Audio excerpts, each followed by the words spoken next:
I was a shy child, but I was actually a pretty active child. And I remember the first time I drew something. My uncle was actually the first person that taught me to draw. I remember that I must have been getting into stuff, I must have been doing the most. He sat me down with something to write with and something to write on, and he showed me how to draw a Volkswagen bug. And so I was not diagnosed with ADHD until I was in my 40s, but evidently I was probably doing a lot. And so that was his way of giving me something to focus on. You know, when the kids today say, I'm bored, I can kind of relate to that. I've always had a lot just to think about. I've always had an active mind, and I've needed an outlet for that.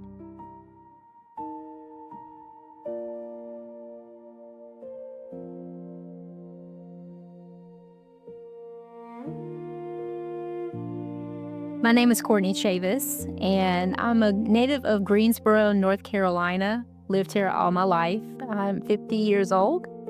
One of my biggest inspirations was my mom. We have a strong bond, even though she's no longer with me. And grew up watching her just overcome. She was a champion, and she taught me through her actions. When life gets hard, you keep going. And so I carry a lot of that with me as an individual. I'm a mother. My daughters they're the inspiration behind so much of what I do. I'm an artist, and I have explored lots of different types of art, from dance to song and lyrics and prose, to drawing and painting. And, one of the things that I found out at an early age was that if I could create something, it made me much happier, made me peaceful, made me feel better.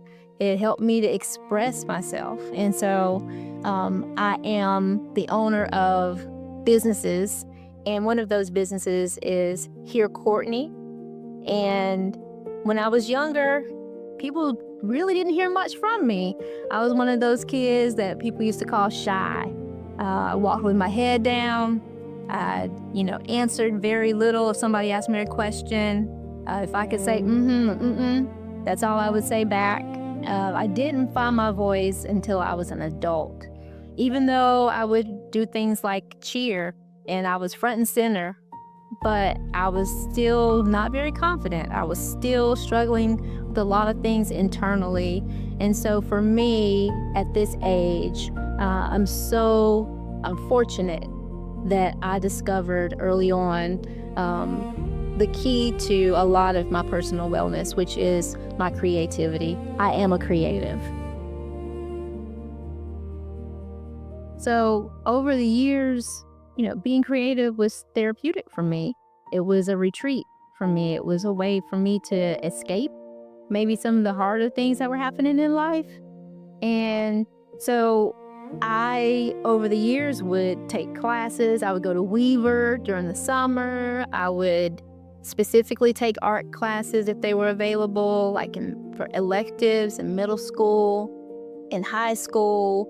And I became a mother pretty young, and a single mother of two.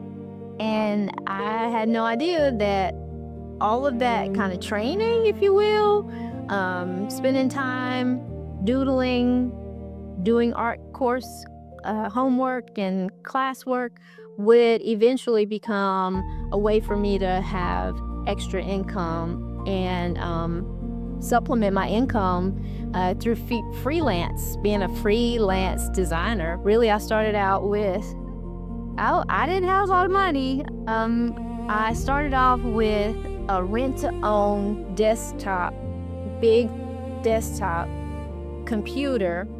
I think I went to, a store and got a disc with some software, and I put that desktop on top of one of those little round accent tables that you could buy, put it together. It was like a piece of glass and 3 or 4 pieces of wood, a circle, and the legs, and you screwed it in. And I would sit in the living room and use. That was what I had. That was all I had, and I would create. One of the huge moments for me as a young mother, trying to make it ends meet, was I got a retainer. I didn't even know what a retainer was until then. But I got a retainer to do artwork for Mount Zion Baptist Church. They were one of the first clients that I had, and I was able to come alongside them and design things for Bible study series and things of that nature. So when they paid me with a check, old school, and I went to a bank to open a business account. And the same day I was taking that retainer to deposit it in the bank, I can remember that they were, I guess there was demolition happening at the Guilford County Health Department and Department of Social Services. That's what I remember. But I remember thinking to myself, wow, that was huge, because I had been a recipient, as a mom, had Medicaid for my pregnancies, and I remember being in that space, and no shade, no shame intended from me, but I wasn't necessarily, I didn't feel the love. I didn't feel like, I guess it was not a good moment for me to have to get social services. But on that day, that building coming down, that it was being relocated, but it just meant something to me to be able to have a business and a check like that, to be able to watch my business. And so the name of that company that I started was actually called Mon Cherie Creations, and I named it after the middle names of my daughters. Monet and Charisse are my daughter's middle names. That was a big, pivotal moment. My vision sometimes doesn't make sense when somebody wants to hear, that quick elevator pitch. It is a little bit hard for me to condense everything down into that, because I'm also a person who's a survivor, and I have definitely woven into art an element of wellness. A person who is in recovery from mental illness and has, lived through depression, still deal with post-traumatic stress, and still deal with anxiety, still learning about neurodiversity and ADHD, as I mentioned. And for me, wanting to be one thing just is not necessarily ever going to happen. So I've reconciled that for my life and for my vision of myself.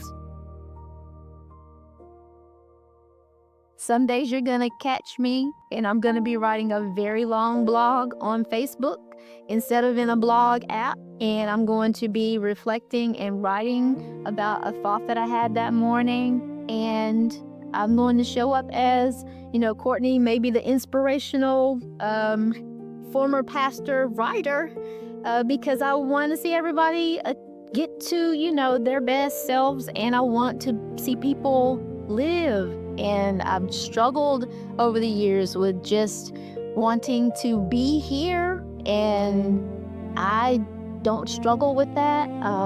I wear these colors, actually, pink, gold, green, not the blues, because I wrote a song for myself that I believe that I heard in my spirit that I needed to kiss my wrist and not be my worst enemy, not harm myself, but to keep living. Kiss my wrist, shake the bottles, tie a tire to a tree and swing. Keep my life, laugh at drama, love the me inside, and just sing. And so for me, I get to live out those things as they come to me. On some days, you might see I have a company called Gone Painting with Courtney. So my vision is that people have access to art. I know what a saving grace it was for me to have the access to be able to take art courses and have materials, to have a drafting table, to be given, things that I could use to get what's in my mind out. So I like making art accessible, and I especially like supporting people who may be underprivileged or have, less access to the arts. Coming alongside programs where they're supporting adults with intellectual and developmental disabilities, just to, connect so that they experience better health and wellness and community, and get to see something that they go from a blank page or a blank canvas or with nothing coming together and then create something that is that's special, that's beautiful to my world.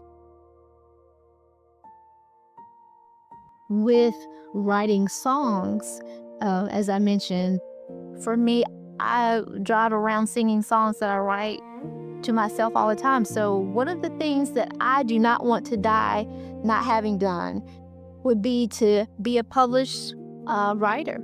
And I have started, my next steps now are just working through ASCAP, working alongside other people who I've connected with over the years. And, that's something that is going to happen, and I'm excited to share. So I get ahead of myself sometimes and start putting stuff into YouTube and sharing a song, or recording on my little, smartphone and posting a song. But right now, I'm working with people who are better at the business side of music, and they're really mentoring me so that I can be a published writer.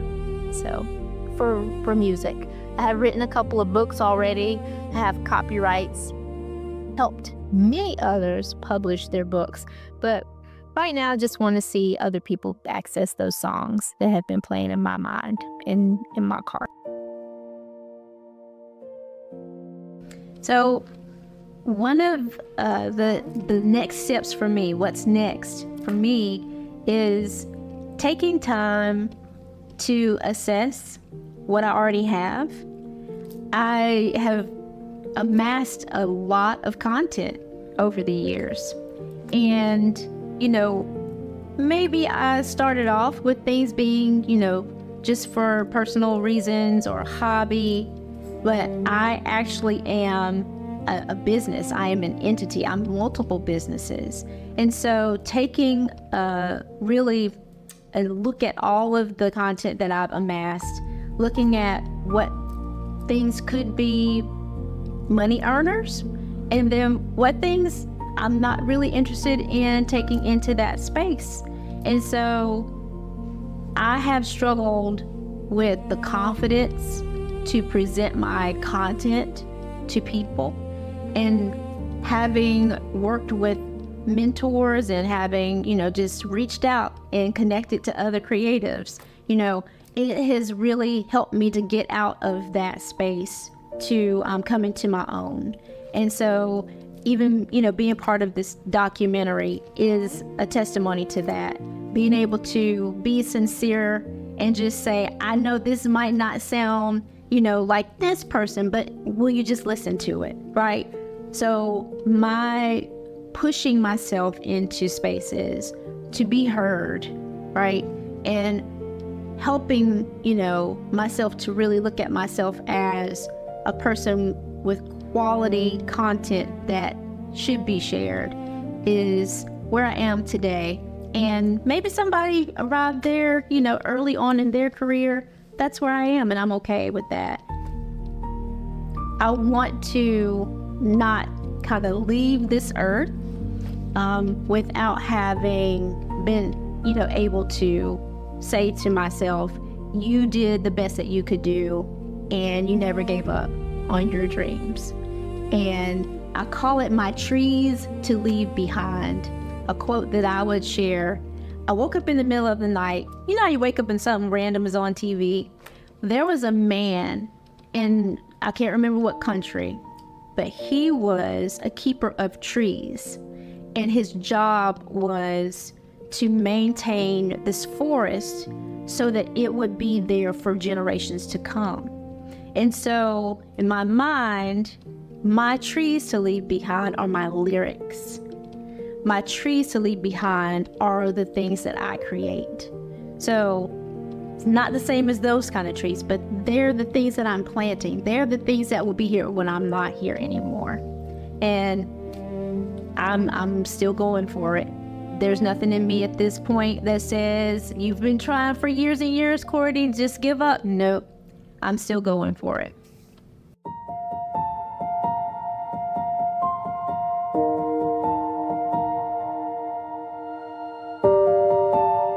And so for me, at this age, I'm fortunate that I discovered early on the key to a lot of my personal wellness, which is my creativity. I am a creative.